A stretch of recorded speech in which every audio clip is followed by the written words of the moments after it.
musidɓe tedduɓe heeɓiyankoɓe Yawo Pindi TV min calmini on min calmini moni kala inde mum e yettode mum min dañi weltare no fewi artude ɗo e oɗo talata mo ganduɗa ko talata 14 lewru janvier 2025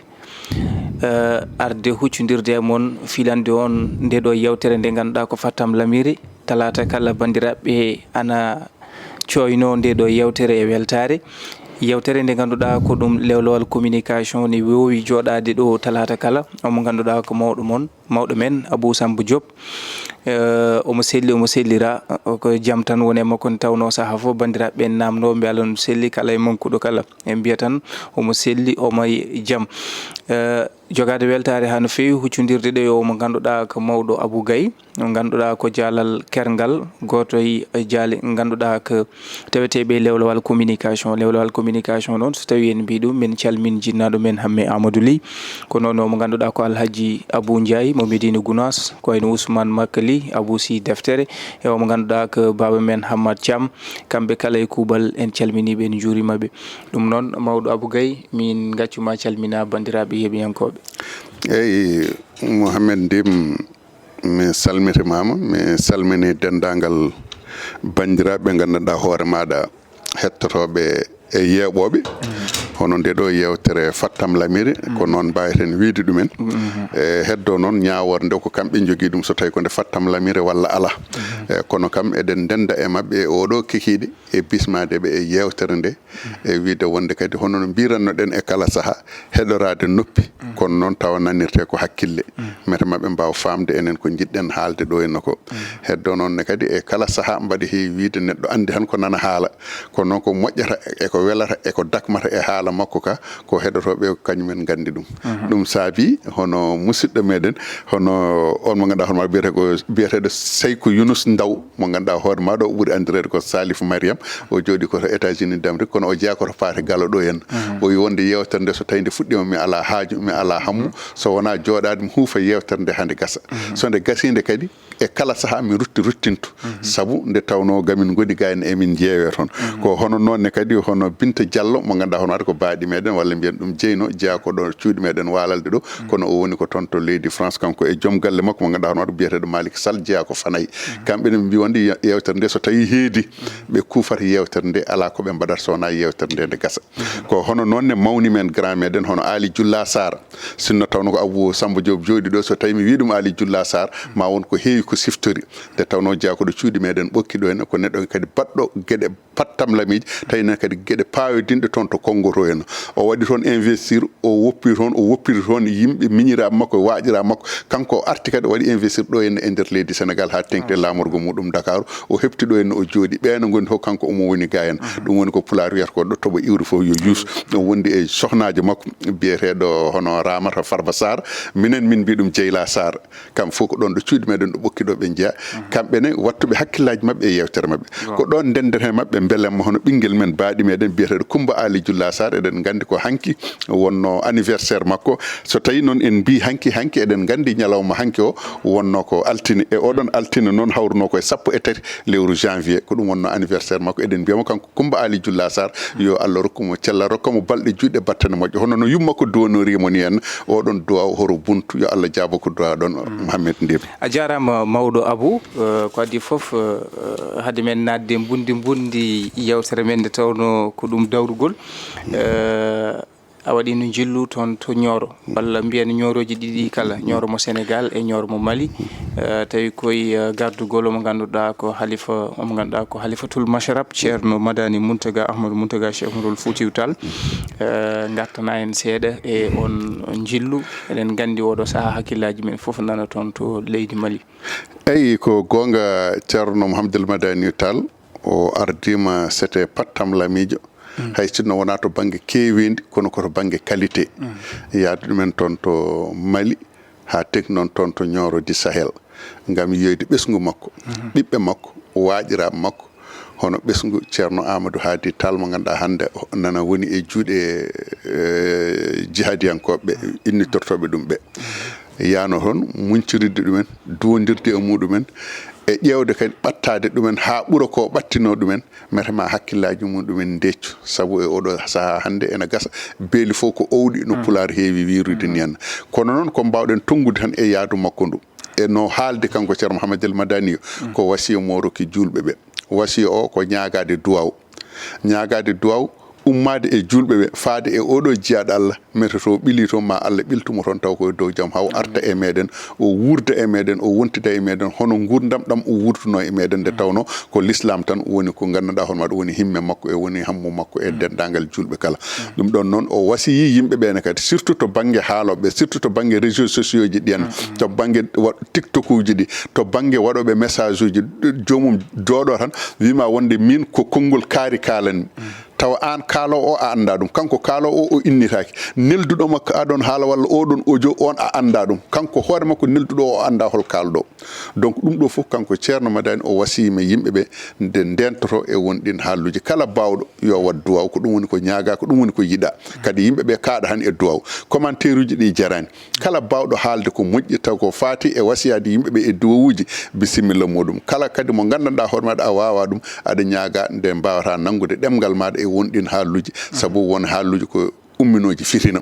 ko dillinoji ɓerɗe ko irtoji hakkillaji ko addoji jibru e nder ɓesguji meɗen ɗum ɗon noon kanko ceerno Madani o wasiyima yimɓeɓe e oɗon banggue ɗum ɗon noon etoɗen ɗowtade ɗum ko wona ɗum ko so tawi woni koto ñorodirɓe toon ko ziyara ceerno Abou Sow wonno toon ceerno Abou Sow jooɗi ko ɗon ɗo ñoro ɗo henna kono noon ne kadi e nder oɗon ziyara eɗen jarno hen eɗen juuro hen hono ceerno Abou Tall mo ganduɗa kañum jooɗi ko Kaolack Alhaji Aliou Cheikh Ly mo ganduɗa hono maɗa jooɗi ko ɗon ɗo Kaolack ɗo henna ko kamɓe kufno gueɗe ɗe henna kono noon e nder hen ceerno Habibou Kane ko kanko wonno jewtannoɗo yewtere nde henna saabu titonde nde ɓe mbanno ɗum ko debbo e nder galle walla debbo e nder dewgal muɗum holko foti wonde hakkude debbo o e gorko muɗum holko debbo no joom galle maɗa hato jinirta e maɗa kaɗa ɗum hol caɗele e musibaji gonɗi e nder hen donc ɗum no wonno toɓɓere yewtere nde en jeehi alhamdulillahi rabbil alamin en kawriti hen kono noon kadi en dañi hen gandal en dañi hen nafoore ceerno Mouhamed Ndim a jarama mawɗo Abou Gaye no mbiruɗa ni min beltanimama no fewi e nguɗo jillu patam lamu mo mbaɗɗa e gardugol ceerno Madani Tall mawɗo Abou en nata ɗe bundi yewtere men ko wonno lebbi jonte balɗe ane wayno ɗum ɗon ɗum woodi hen ko fuɗɗi yaltude jiɗɗen haalde ko oɗo rapport mo ganduɗa ko Cour des comptes caggal nde heɓi ɗum le président de la république kanko hoorejo leydi ndi yo mo ganduɗa ko premier ministre mawɗo jagorɗo leydi Sénégal Ousmane Sonko yo mo ganduɗa ko ministre des finances et du budget Cheikh Diba en jii noon rapport o ko ari ko fewde joni ko heewi fuɗɗima yaltude ene haale ko ɓuuri ko lollude ni ko oɗo pôle judiciaire financier mo ganduɗa waɗi révélé haali ko ɓuuri 125 milliards ko ɓe mbiyata ko blanchissement de capitaux onande koppareji ɗe gona labɓe hani woodi hen hande ko jofaɓe e ko addi bon rapport o noon ɓe mbi ko provisoire taw ko addi foof holno jiruɗa wonande mbiyami ɗum ko ɗum nebbiso walla ko ɗum ciggam oɗo rapport ha jibini hande e kaɗo haala ko ganduɗa hande ko ɗum woni ko yardete ata e leydi ndi eyyi Mouhamed Ndim Allah jarama a jarama enen kam en gona ñawoɓe on gonani e justice kono joguiɗen ko hakkillaji meɗen holko hakkillaji meɗen dokki en e oɗo haute cour de la justice mo ganduɗa hoore maɗa nguɗo laamu hesɗitini ɗum saabu wona joni nduɗo suudu sosa e kala garɗo hesɗitini ɗum han adda équipe muɗum joƴƴina ɗon hono noɓe mbiruno Macky Sall ko gaddunoɗo équipe muɗum a faami de woni juge uji woni procureur uji woni ministre de la justice woni intérieur woni fofof joƴƴini ngam haɓorade ɓe kamɓene ko ɗum woni koɓe mbaɗi ɓe joƴƴini ngam haɓorade wonnoɓe ɗo henne ɓe e min de ko mbawmi famde hen e ko hakkillam rokkimi ko tugnade e konguɗi président parti Pastef nde woni e campagne électorale Ousmane Sonko o ari an inni ha Agnam nde o dari e Agnam o wi Agnam naaɓe oɗon gondi e neɗɗo nana huufi maletaji kalis ene tourne ene rokkira million ngaji e milliard uji mbaɗa andina on noon oɗo campagne woni campagne makko cakkitiɗo ko omo waɗa campagne ko fate e élection présidentielle ɗum so tawi woni an ka joom hakkille neɗɗo wiima ni ko kañum laami jortoro wonde geɗe ɗiɗi ene mbawi wonde hen o sokma e kaso kaddi gurdam maɗa walla o sokma kaddi ko omo jooɗo e jappere laamu nde haw ummoɗo ɗeɗo gueɗe ɗiɗi ene mbawi feñde hen min to banggue hakkillam saabu nde o wi noon de ko omo wone campagne électoral ko wonno e campagne électoral ko haalno koko ɗum woni ko tabitini e oɗo saaha hannde wadde an inni Farba Ngom eɗen gandi on rapport scientif ne wayno joofimomo no feewi hani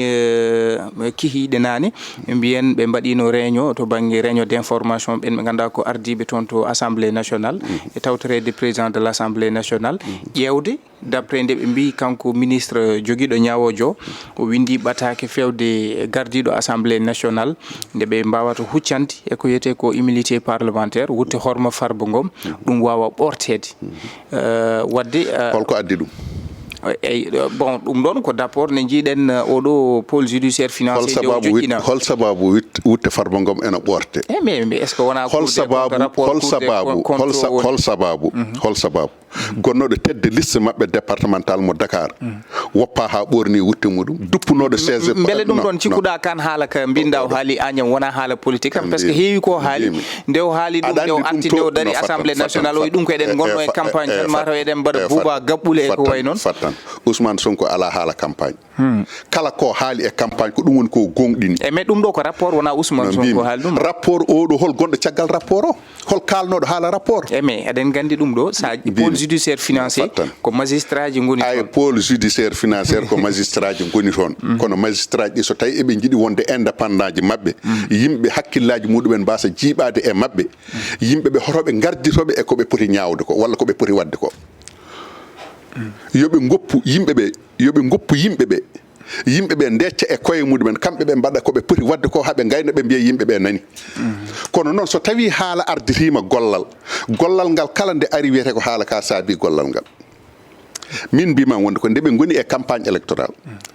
mbiɗa wonde ko Sonko wonno koye campagne haala ka ɗon ene wawi wonde haala campagne baɗɗo ha yiya o noon duppuɗo 16 taw Sénégal o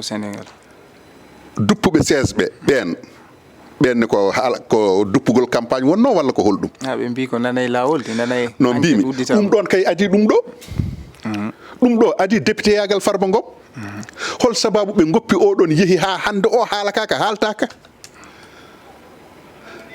hol sababu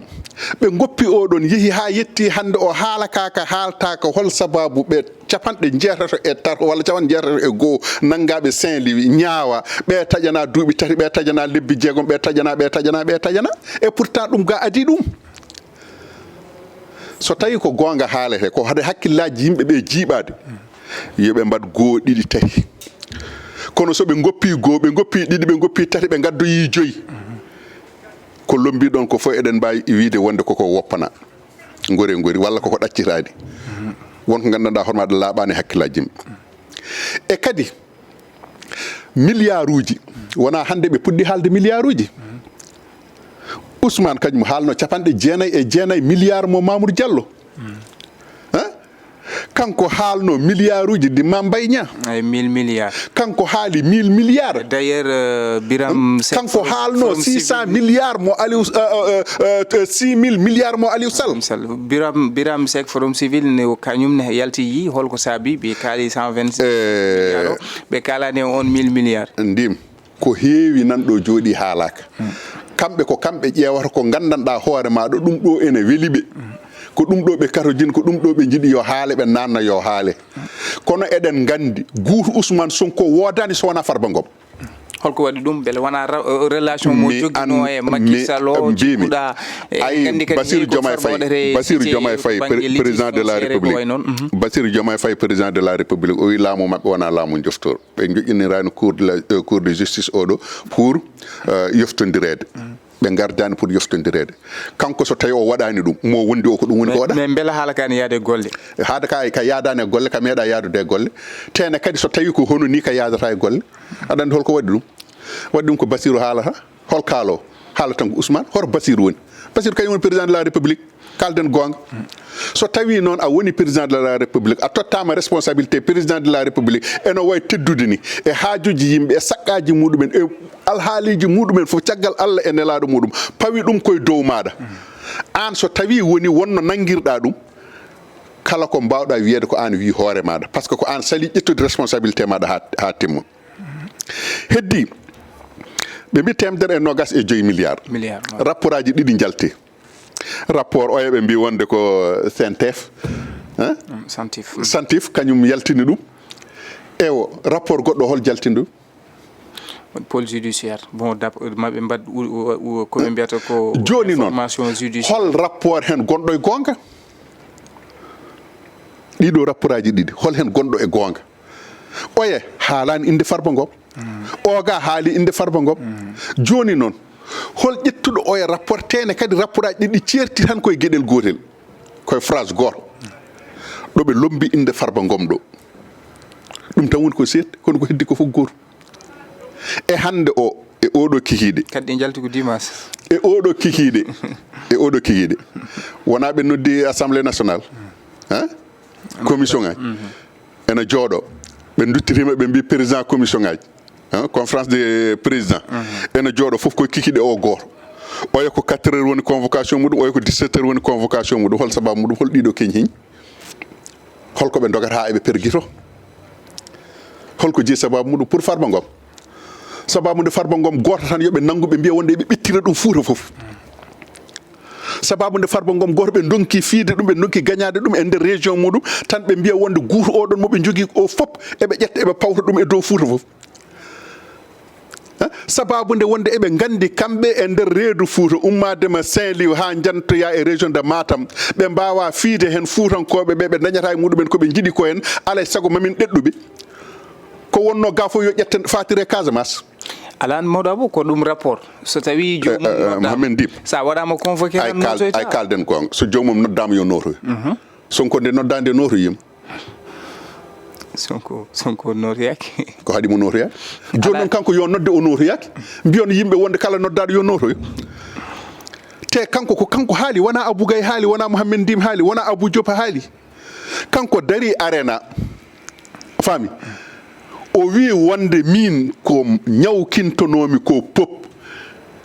nde gonmi Ziguinchor Aïda Mbodj ne darina waɗa discours mbaɗa makino mbaɗa ɓaggo e balabe muɗum nde gonmi hôpital Le Dantec pavillon spécial nde ɓe gari toon eɓe jiiɗi salmindemi eɓe gaddanimi tamoroje fofof ko tappale yagal ko min tan waɗanno biɗo ni on aɗa wawi défendade ɗum biɗo ni mete ene wawi haalandema hunde ha gonɗina ande noon wonani premier ministre mawɗo abou ko wawi wonde foof mbima wonde tawde woni omo anniyi omo yiɗi wonde ko ɓuuri premier ministre o dañani omo yinno wonde président o dañani ɗum kay kam so tawi aɗa teɗono hunde kay an yo won ko caliɗa e heddi ko leydi ndi ko wawi fiya kala mo salaki piggal koko fiyete ha ɗaata wonande surtout noon e ɓeɗo yaltuɓe ɗo no ɓe mi haalino ɗum ɗo mbimi wonde Ablaye Daouda Diallo en koɓe kanɗikinto ko kamɓe APR naɓe e wondiɓe mabɓe koɓe kanɗikinto eɓe ɓitti haasidagal e hakkude mabɓe ko yoɓe janane laamu ngu kala nde ɓoccitiɓe mabɓe goye goto mabɓe fof juuɗe mum ɗiɗɗiɗi ha keewa hande o horoy goto mabɓe fof nana fi sappo e toni muɗum ene tuumi ga mete wona Ablaye Daouda Diallo en goni caggal ko Ousmane Sonko waɗata ko pour Farba Ngom yo ɓuuri fiyede non ko haaluji yimɓe holko mbawɗa hen aɗa wawi hadde miijam heddi mete ko ɗum woodi walla wona ɗum woodi mais rapport kay wallahu alam bon rapport ko ɗum tuuma tan ne wawi wonde mbimi rapport aji kewɗi mbaɗanoma ɓe mbi ko fenade kamɓe ɓeɗo jooɗi kadi ɓe mbima rapport o ko provisoire oɗo Mohamed Ndim a yimɓe joguiɗa ko hakkille ma joguimi ko hakkillam sa haali mi nanat mi famat mete noon ko pammi ko kon hono noon jiɗɗa yomi famir walla wona hono noon min pamirtumi ko min no pamirmi ni mbimi wonde 125 milliards ɓe mbi wonde ko kalis mo gandanɗa hoore maɗa rewani lawol woni koɓe mbiyata blanchiment ko Farba meɗe waɗi blanchiment Farba wima wonde ko kañum jogaki hay responsabilité goto laamu kañum ko député yagal muɗum rokki ɗum ko Matam naaɓe maire yagal muɗum rokki ɗum ko Agnam naaɓe ko ɗum ɗo woni ko jogii wona laamu totti ɗum heddi noon joni ko Farba Matam naaɓe ndendi cuɓima Farba Agnam naaɓe ndendi cuɓima Farba non mais mawɗo Abou enen gandi Farba il était au cœur jiɗmi yiide ko Farba ko neɗɗo caynoɗo no feewi e Macky Sall on relation beele cikkuɗa wona ɗum woni ɗo enen gandi jooɗiɗo wi wonde min mbaɗa joguino babam kono hande oɗon baba mi itti ɗum ko Ousmane woni babam o ko mbiyata ɗum koreji oɗo Djiby Dieng mbiɗo wonde min oɗon baba mi itti ɗum ko Ousmane woni babam so naati jeygol mi naata jeygol Abou ɓenne mawɗo Abou ɓennen o wi wonde so tawi aljanna damal aljanna udditama damal jeygol udditama so tawi Ousmane naatoyi jeygol kanko o uddat ngal aljanna ngal o abbo ɗum jeygol ɗum ko goɗɗum ɗum ɗo ko goɗɗum on holno wiyete on ko muɗɗo walla mutani ɗum ɗon ko goɗɗum mawɗo Abou ɓennene nden toɓɓere tawno men gartoy hen so hawre welede Allah bisimilla mais en ha joni koye kanko premier ministre Ousmane Sonko gonɗen eɗen gandi omonay jillu toon to leydi Mauritanie ɓe ganduɗa ko hoddiɓe men jillu ngo ganduɗa ko balɗe tati noɓe mbirni ko visite mo ganduɗa ko damicce wonande ko jillu hesɗitinde kam noɓe mbiyatani guille cehilagal hakkude leyɗele ɗiɗi ɗe kono noon kadi jillu to banggue golle nde tawno wonko heewi ko ɓiili hakkude men to banggue ko ganduɗa ɗum ɗo ko ɗum gaz hakkude men e leydi Mauritanie kono kadi on pom mo ganduɗa hande nana waɗe woni pom mo ganduɗa ko Rosso ɗum ɗo kala ko ɗum golle nde ganduɗa nana ɓiili hakkude e leydi Sénégal e leydi Mauritanie woni jiruɗa jillu makko gargol makko en jii no jaɓɓorani jaɓɓugal paadingal ngal ganduɗa ɓesgu jaɓɓule ɗiɗi eyyi o jaɓɓama tan jaɓɓule ɗiɗi goni toon jaɓɓugal yaaduɓe makko poɓɓanimo gullanimo bismimo jaɓɓugal ɓe jaadani e makko wulluɓe mo luukanɓe mo mbimo acca eyyi min bon bisimilla on no jiruɗa donc so tawi a haala jaɓɓule ɗe fof heddi komi haalino ɗo mbimi wonde Ousmane kala nde Bassirou waɗi conseil des ministres alarba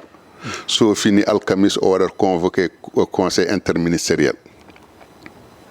kala nde Bassirou waɗi déclaration Ousmane so fini waɗat déclaration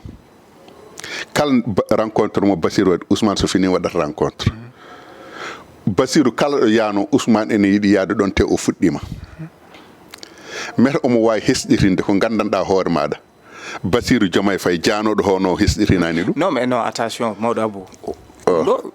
mais jillu Ousmane Sonko koye yamirore mawɗo leydi ndi sa yi délégation ministére uji ɗi o yaadi ɗi ɗum ɗo koye yamirore kanko hoorejo leydi mbimi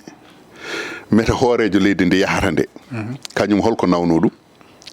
hoorejo leydi nde yahata nde mete ala no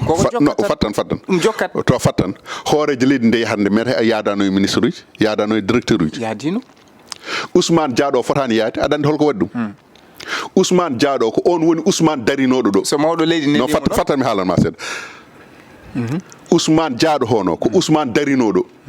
wi Senghor nde Sénégal heeɓi indépendance Mauritanie ne heeɓa indépendance Sénégal ƴetti rive gauche kanko Senghor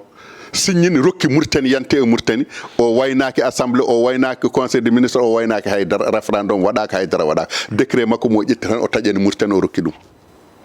ko ɓiɓɓe Sénégal naɓe belaka oɗon Ousmane Diaɗo Mauritanie ko kanko wi wona Abou Gaye haalde ko Ousmane haali ko oɗon woni mo gandanɗa hoore maɗa biɗo Macky Sall taƴi pétrole mo leydi Sénégal e gaz joguino fetti ɗum 50% totti Mauritanie Sénégal woppam hami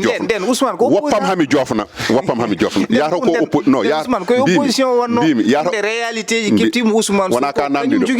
namdi ɗum bisimilla ɗaccumi haala bisimilla mbimi oɗon Ousmane ko kanko wi wonde Macky Sall gaz peñƴo hakkude Mauritanie e Sénégal o Mauritanie ala hen hay abbere ko Sénégal jeeyi ɗum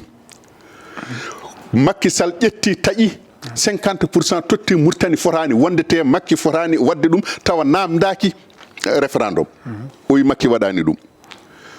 Ousmane oɗon jaaɗo hon haala licencement ji haala awo ko kanko wino wonde Macky Sall yeeyi gueji Sénégal Mauritanie naaɓe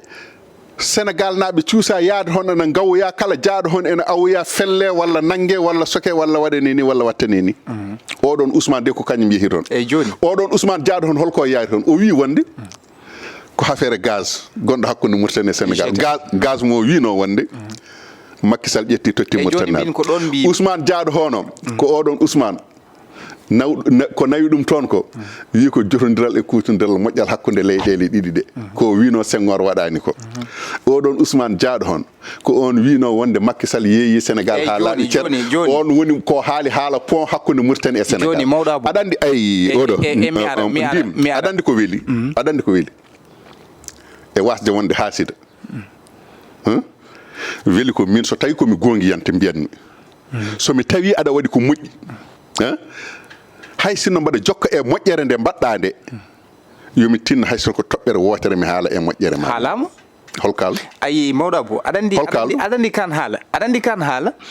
Ousmane Sonko ne haalata ɗum nde koye opposition woppanam hande ko kañumen jogui laamu mi accanam kan haala anani haala Birane Souleye Diop nde o haalano par rapport e oɗo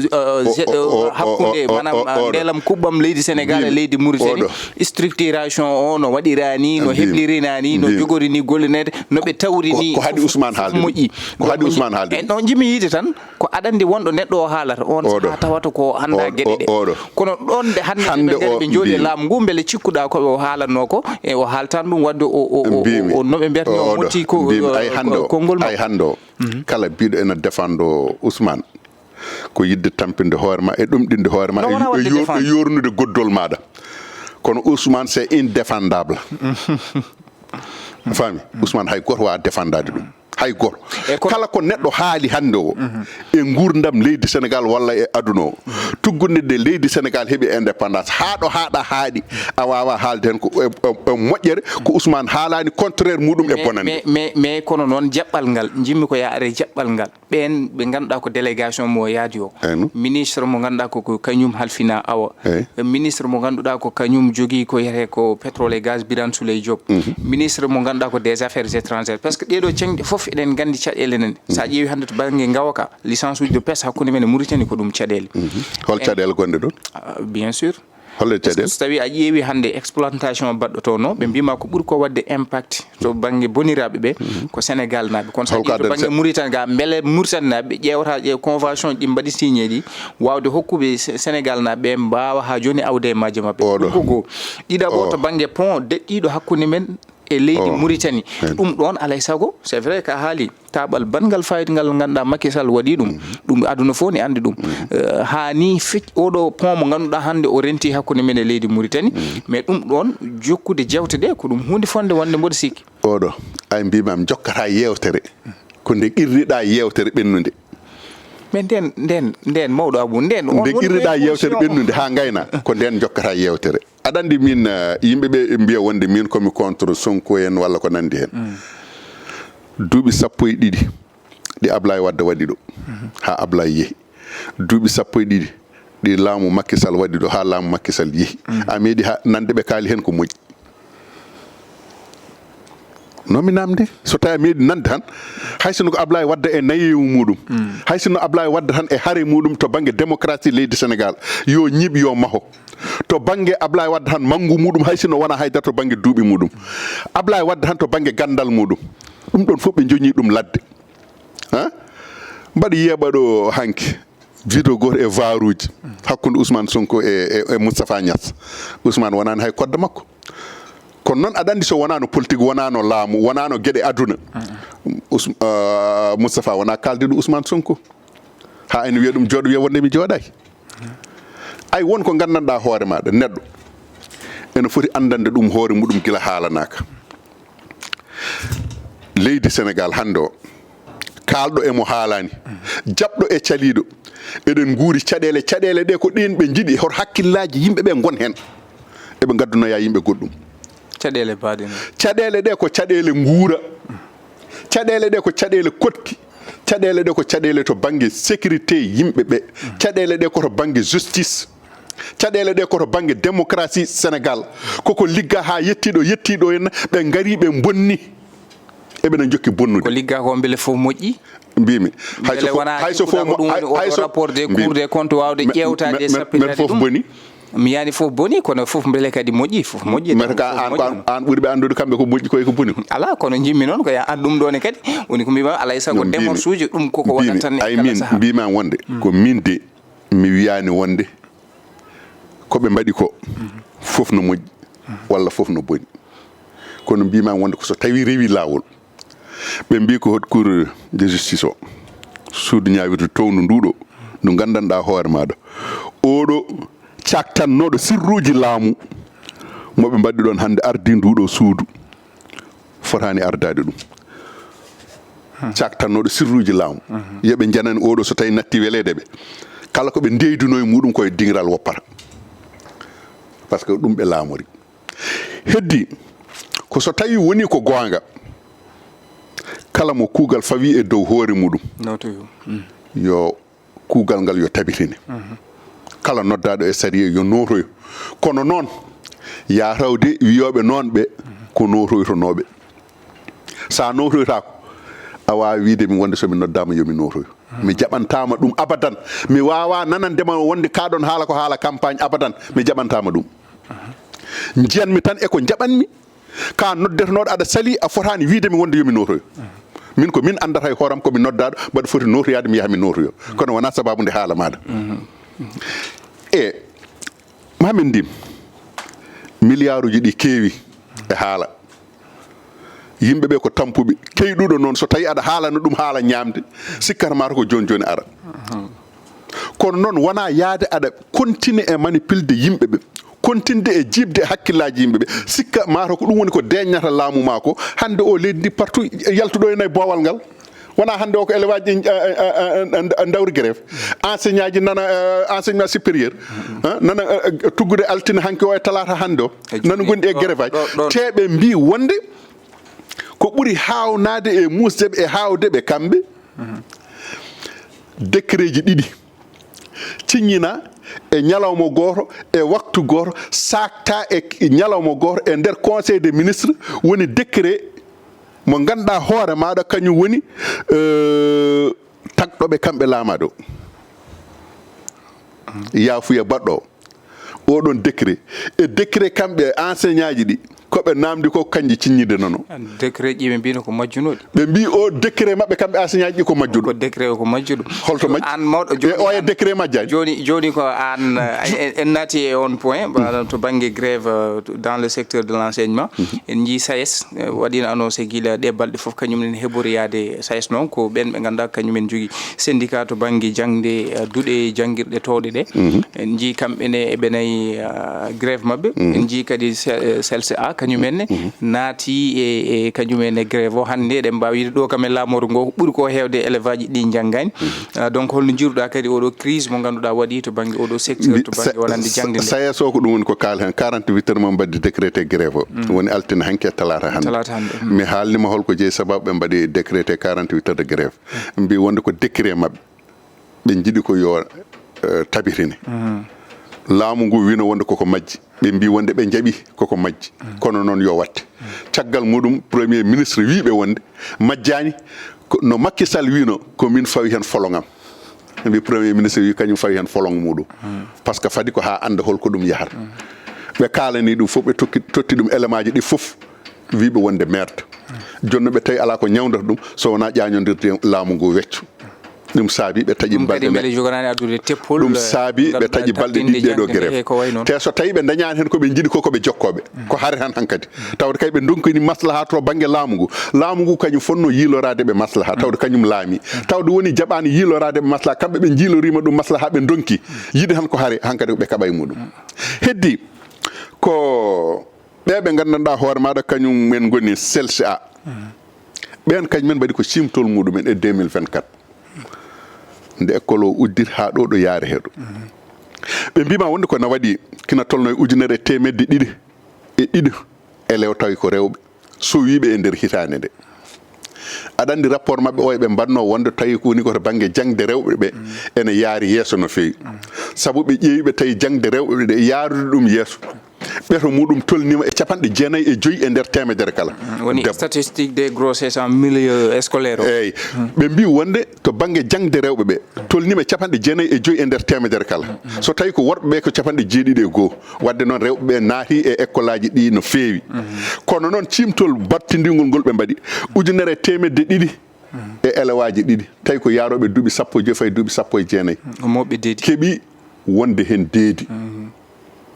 so tawi ƴeewama e nder ɓeɗon tawa ko e nder établissement ji ɗi ganduɗa hoorema ko ne tolno 132 établissement scolaire ko hen ɗum waɗi ɓe mbima noon so tawi woni koto Fatick to henna ko 161 élève goni hon sowiɓe so tawi woni koto Ziguinchor ko 157 woni to Ziguinchor to hen so tawi woni koto Sédhiou ɓe mbima wonde ko 134 élève goni toon sowiɓe so tawi woni koto Tamba ko 100 élève goni toon sowiɓe so tawi ko Kolda ko 91 ɓuuri famɗude hen ko région de Dakar Dakar waɗi ko jeeɗiɗo goni ɗo sowiɓe tawi ko yaroɓe duuɓi 12 fayi duuɓi 19 joni noon oɗo bone holto woni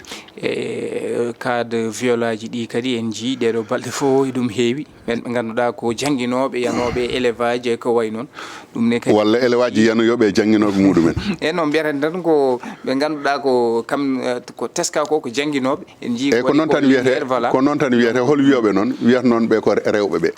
kañumen kalata ɗum kono noon élève mbomri so tawi yeehi ha darni ƴoole yoɓe jaafume e konngol non mais mawɗo Abou no fattanmi haalama so tawi an ka enseignant yimɓe fof ene gandi an so tawi ka ƴetto gandal aɗa neha suka aɗa waɗa mum inculqué aɗa neha ɗum annene aɗa foti rentande tawno ka référence moyimami rentaki ala mawɗo Abou jangguino kay so tawi tawdama e élève mum on kay rentaki ene wawi kay mi rento seyɗani ɓuurami doole ko mbawɗa hen ɗon min seyɗani wawi mi wawma ɗon mi jaɓan ɗon mawɗo Abou mbimi an ka jangguino oɗo poɗɗa tan ɗo renade heɗotanmi haalama seeɗa yimɓe yoɓe kaldu gonga ko gonga kala jangguinowo totta ko yo ne kono noon mo tottoɗa ya ne o so tawi ka tottaɗo ya nemo à 100%.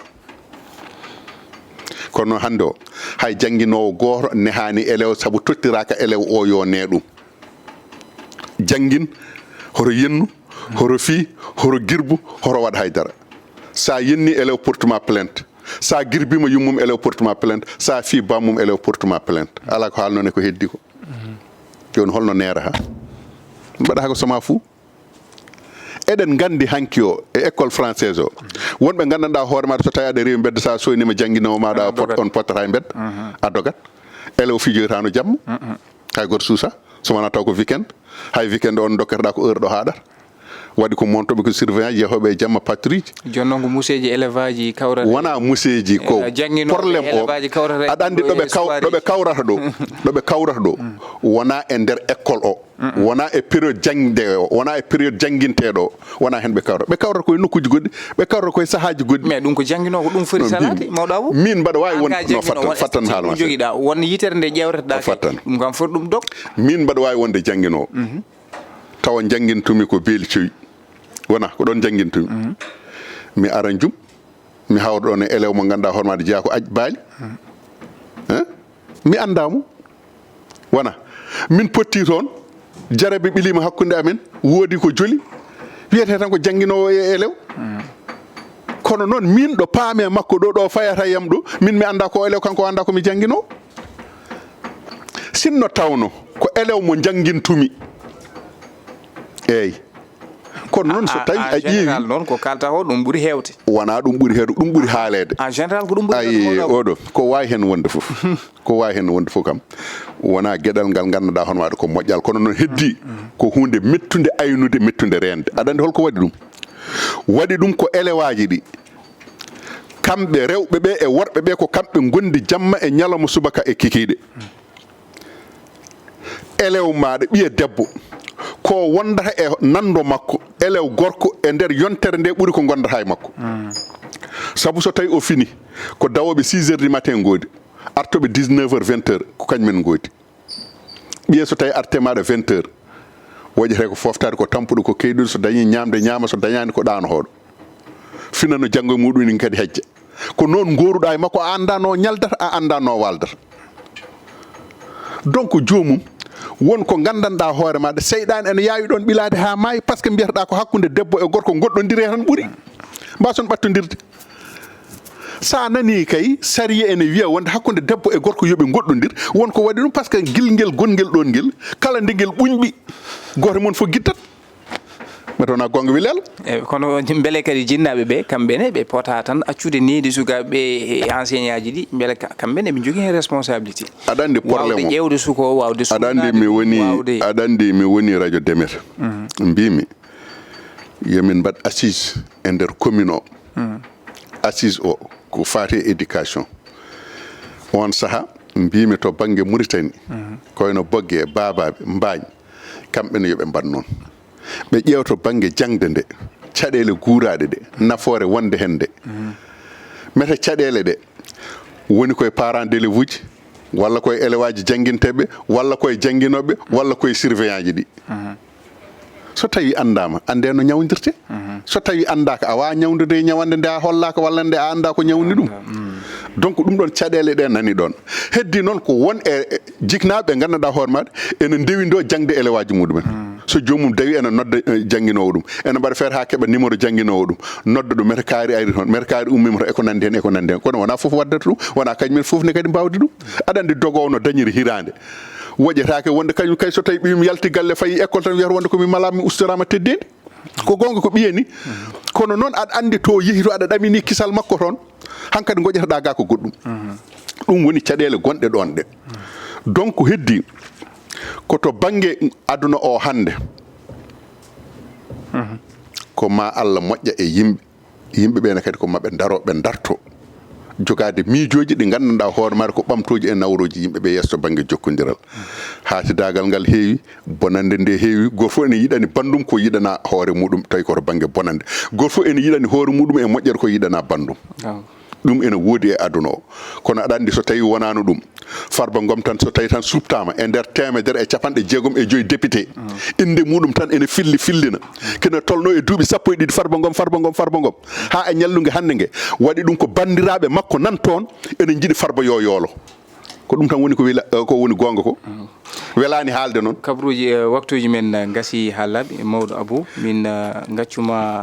maynoɗa bandiraɓe ko mbiɗa ko wadde rendre hommage quand même un vibrant hommage à Farba Ngom min mboɗo gonɗin so tawi guindiyankoɓe ne ƴeewe Farba Ngom ko guindiyanke Farba Ngom ko neɗɗo jiɗɗo Fouta Farba Ngom ko neɗɗo battorɗo Fouta Farba Ngom ko neɗɗo nanganɗo Foutankoɓe donc kono ɓe jiiɗa ɗum nande de effectivement donc en jiiɗum en ceedima ɗum en kaldano ɗum kadi wonde peut être mato ala ko hunde nde jiiɗen nde tawno enen kala battorɗo Fouta tan eɗen battori ɗum noon ko eɗen ñaagui nde Allah waɗata e makko kisal renam ɗum noon aɗa andi laamu nguɗo ene tampini ɗumen wonɓen Farba Ngom Cheikh Oumar Anne gonna koye waynade noon de mawɗo Farba Ngom Cheikh Oumar Anne Abdoulaye Seydou Sow ɓeɗo ene tampiniɓe nde tawno nokkuji muɗumen ɗi koɓe ronkuɓe persude tawde noon ɓe donki damal noɓe naatiri alay saago ɓe ƴeewa ɓeɗo ɓe kela ƴaddoɗe muɗumen ɓe ƴeewa meta maɓe dañ goɗɗo moɓe compi ɗon département Podor ɓe gaddi ɗon ko mayɗo woni ministre de la santé o ittata e ɓuɓri wattata e nangue ko haali hande janggo so tawi a namditima ɗum ko haalno yejjiti fami ko bone tan haalata on nan ɗon jooɗi yoɓe ƴeew goɗɗo ɓe gadda ɗum gonmi koye waynade so tawi noon ko on ɓe mbaɗani ɗon Cheikh Oumar Anne yoɓe gandu ɓe gona waɗoɓe réussir la même chose ko Matam ɓe ngala taw ɓe donki dañde Matam mo ene daro toon ƴañodira e Farba Ngom wecco ɓe donki dañde ɗum ayi umminoɓe jeehi toon ɓe fof haɗani kamɓe fof Farba Ngom tigui ha muusi ɓitte nafke muɗum jooɗi maître Malick Salen salsalɓe ɓe Ablaye Salli Salen kamɓe fof mbimami kala biyetanoɗon hande o ko jaggal e nder région de Matam Ibrahima Baba Salen kamɓe pop mbimami kala biyetanoɗo toon ko jaggal e nder région de Matam e temps Macky Sall nde ɓeeɗo ngari ɓe dogi ɓe ƴañoyi e muɗum ɓe mbi wonde Farba Ngom ko minen piyata ɗum Farba no firannoɓe hanke hecci hanke ha hande nana jooɗi guddi mabɓe gulle mabɓe hay goto mabɓe ummaki ɗum noon min ndima Allah jarama e ko yettude bandiraɓe tan e jarnade ɗumen e yafnade ɗumen ene gasa kadi hande o tawa en mbaɗi dérapé e kono noon eɗen mbiyaɓe tan ko ni tan ko yidde tan findinde yimɓeɓe e famnude ɗumen ko yahata e aduna o ko surtout noon ko yahata e nder leydi Sénégal eɗen beltonoɓe noon eɗen mbiyaɓe kadi bisimilla mabɓe e yewtere nde eɗen keeɓa e kala sahaji appelaji less waɗoɓe en conseillé ɗum noɓen eko nandi hen ko wayno musidɗo meɗen Ismaïla Dia woni ko toon to Australie to en aw Mouhamed Seybani walla mbiyen Abou Seybani aw ko ɗo e FAO Sénégal o woni kañumen foof Dieng Amadou Mamadou biyeteɗo Papis Dieng woni ko to États-Unis d'Amérique ɓeɗo fof ko yimɓe meɗen ɓe gandanɗa hoore maɗa e kala saaha ko wasitoɓe en honorable député Moussa Hammadou Sarr député département Podor eɗen mbiyamo wonde yo jogor jaam eɗen calminamo kanko e galle makko foof ko hono noon Cheikh Oumar Anne hono Aissata Aw mo ganduɗa hoore maɗa kañumne ko leader toon to département Podor to en tene kadi debbo jamdi baɗɗo gueɗe payodinde kanko Aissata Tidiane Aw o par ce que so tawi en dawri haalde ko makko tan en goɗɗoyto par ce que ma en jaaha naato en Alpha Mamadou mo ganduɗa hoore maɗa baɗɗo gueɗe payodinde tawi koto banggue diine l'islam famille mabɓe dawi kala ko fati e to banggue développement ɗeɗo balɗe han en jii ko bammakko Saybatou Aw ko toon to Walalde to en woni salle multi fonction mo waɗi tono